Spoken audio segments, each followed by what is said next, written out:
안녕하세요. 결혼한 지 이제 막 2년 차에 접어든 30대 주부입니다. 직장을 다니는 평범한 회사원인 남편과는 회사 선배 소개팅으로 만났어요. 남편이나 저나 성격이 웬만한 일은 서로 맞춰주는 편이라 그런지 만나는 동안 그 흔한 말다툼 한번 해본 적이 없네요. 사귄 지 2년쯤 됐을 때 남편에게 프로포즈를 받았고 저 역시 이 사람이란 확신이 있었기에 부부의 연을 맺게 되었습니다. 처음으로 시댁에 인사를 드리러 갔던 날이었어요. 어머님은 물론이고 아주버님과 형님까지 모두 만나게 되었지요. 참고로 아버님은 남편이 고등학교에 들어가고 얼마 지나지 않았을 때 사고로 돌아가셨다 들었습니다. 왜인지는 모르겠지만 어머님은 큰아들인 아주버님과 둘째인 제 남편을 다르게 대하셨어요. 특히나 밥상에서 보여주신 행동은 유치하기 짝이 없었지요. 남편과 제 앞에는 온갖 나물 반찬에 시어 꼬부라진 김치를 들이미시더니 아주버님 앞에는 노릇하게 구워진 생선구이와 갈비를 놓아주셨거든요. 솔직히 그 순간에는 제가 홀대를 받아서 속상한 것보다 남편이 무시를 받는 게 더 화가 나대요.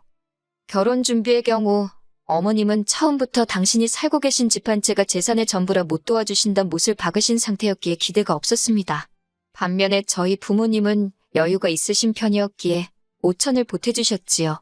그 덕분에 저희 둘이 모은 돈 1억 7천에 5천, 그리고 대출까지 받아서 수도권에 있는 작은 아파트를 하나 샀어요.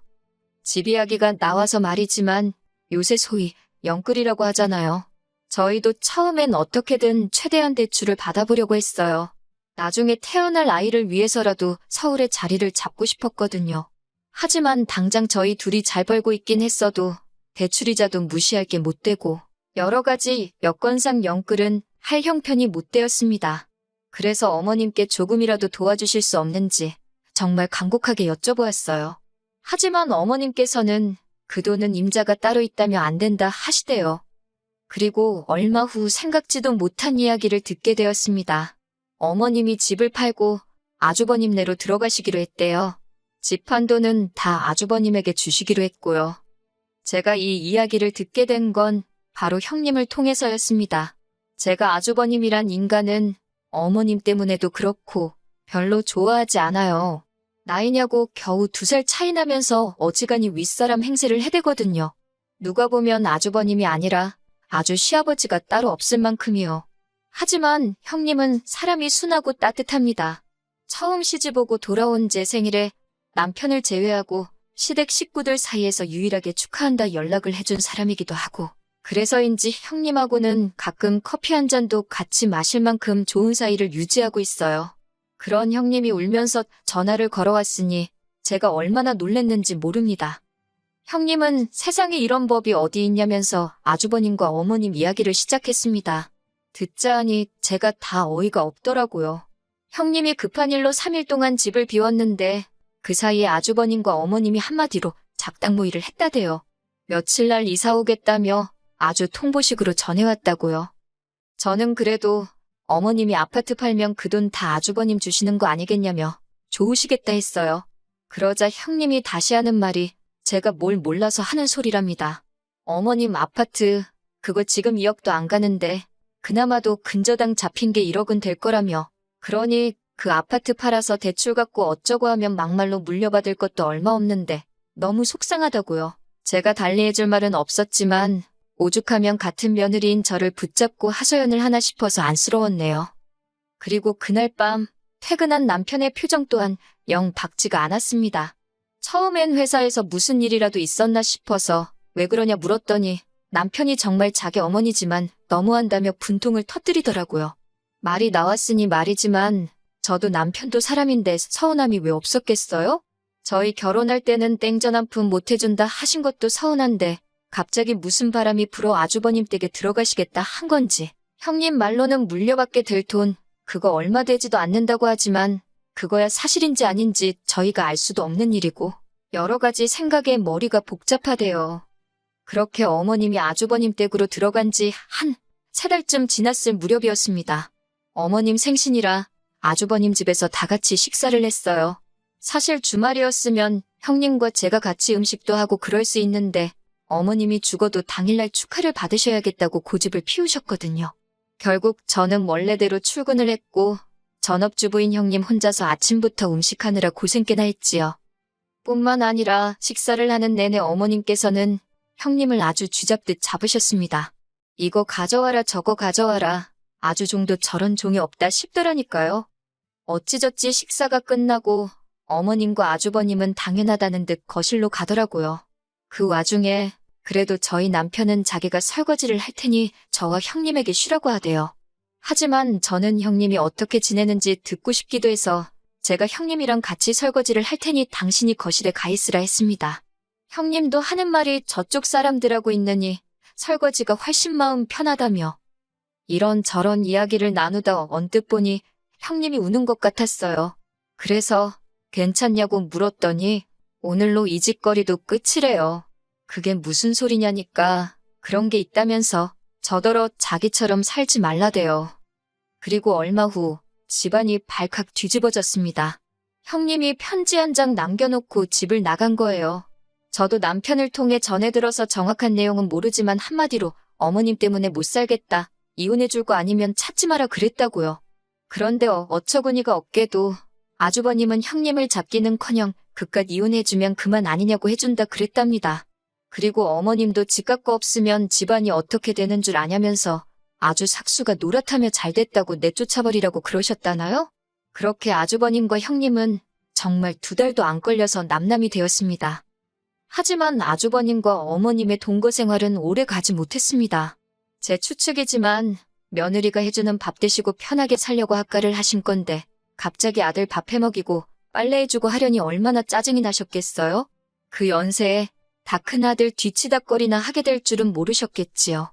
솔직히 좀 꼬숩다 싶었는데 아뿔싸 그 불똥이 저한테 튈 줄은 상상도 못했네요. 아주버님 내외가 이혼한 지 한 달이 좀 넘었을 무렵이었을 거예요. 회사에서 일을 하고 있는데 어머님께서 전화를 하셔가지고는 다짜고짜 현관 비밀번호를 알려달랍니다. 갑자기 터무니없는 말씀에 그게 무슨 소리냐 하니까 지금 저희 집으로 이사 오셨대요. 어이가 없어서 남편하고 먼저 통화를 해보겠다 하니까 어디 시애미를 세워놓냐고 당신 얼어 죽게 생겼다나요. 10월에 왜 얼어 죽냐고 어디 카페라도 가 계시라 했어요. 그랬더니 이번엔 하시는 말씀이 화분들 다 얼어 죽는답니다.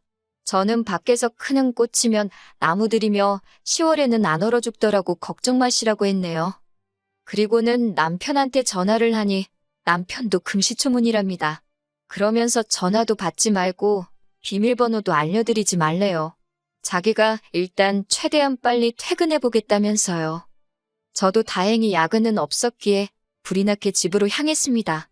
도착하니 현관 앞에서 어머님과 남편이 실랑이를 벌이고 있더라고요.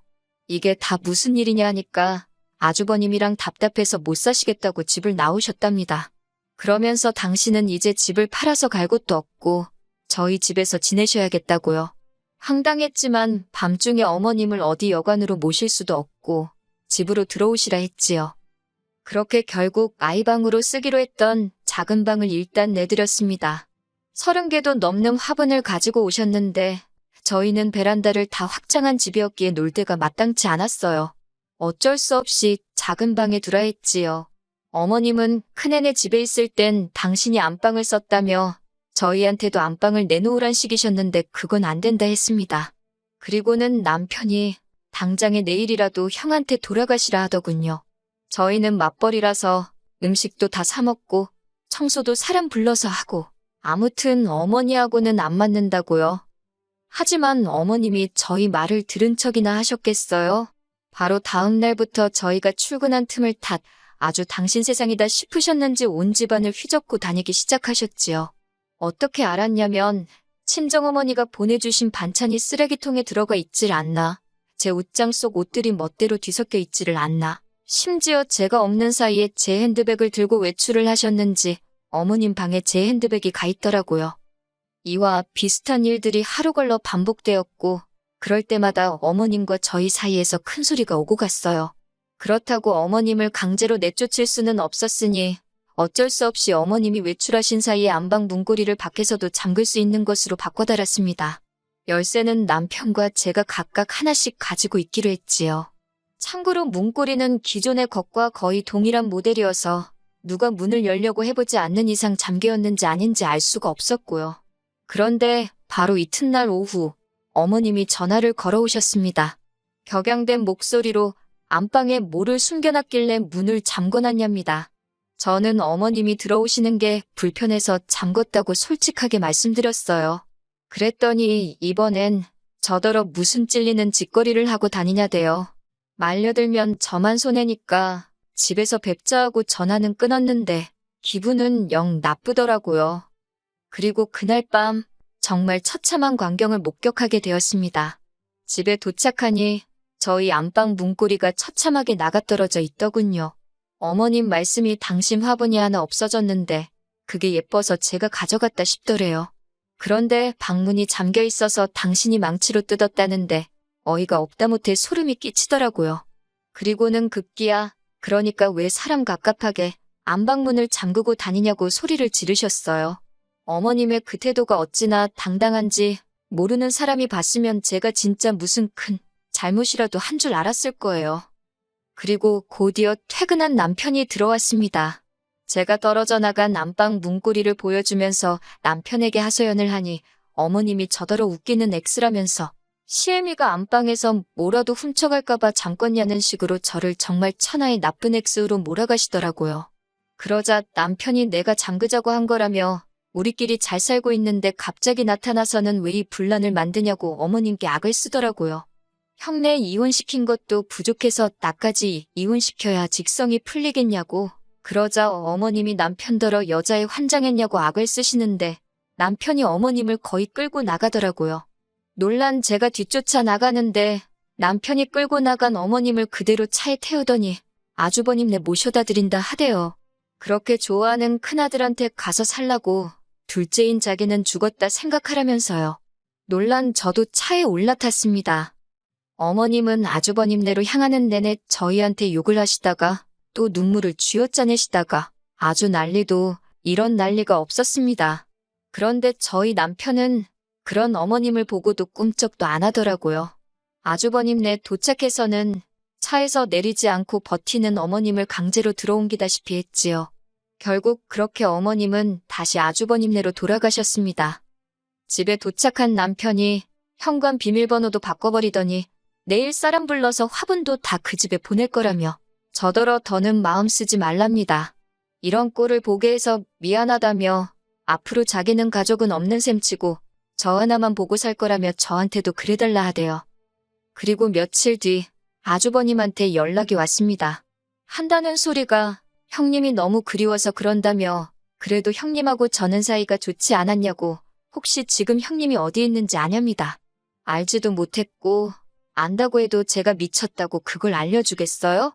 저는 형님이 보고 싶은 게 아니라 일할 사람이 필요한 거 아니냐며 불쌍한 형님 그만 찾으시라고 어머님하고 두 분이 잘 지내시라 소리를 질렀습니다. 아주버님이 저더러 어머님 안부는 궁금하지 않냐길래 그렇게 아끼는 큰아들하고 같이 계신데 얼마나 좋으시겠냐며 잘 계실 거라 믿는다 했지요. 솔직히 이 이후로 남편 속이 말이 아닐 거예요. 하지만 남편에겐 미안하지만 제가 섣불리 나서서 효도한답시고 어머님을 모실 수는 없을 것 같네요. 저는 그저 남편과 단둘이 행복하게 살고 싶은 마음뿐입니다.